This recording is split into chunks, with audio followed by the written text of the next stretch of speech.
В управлении вневедомственной охраны по Чувашской республике прошло торжественное вручение ключей от новых служебных автомобилей. 24 единицы автотранспорта поступили в республику в конце прошлого года. Здесь они были дооборудованы, установлены специальные номерные знаки и цветографическая схема Росгвардии.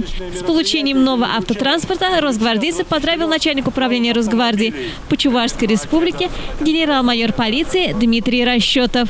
Он вручил ключи от патрульных машин, а также поблагодарил личный состав за добросовестное исполнение служебных обязанностей и высокий профессионализм. Руководством Росгвардии Приволжского округа, а также Главным управлением вневедомственной охраны большое внимание уделяется улучшению материально-технического обеспечения подразделений вневедомственной охраны. Этому свидетельствует и сегодняшнее мероприятие, где мы вручаем ключи от 24 новых автомобилей.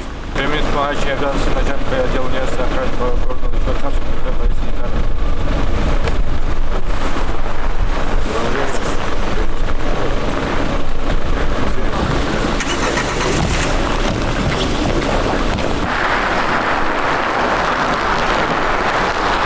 Машины играют одну из важных ролей в такой работе.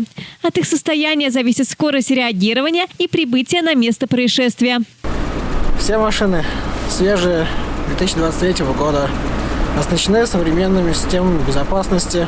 После торжественной церемонии машины направились в филиалы службы по всей республике, где они и будут вместе с росгвардейцами.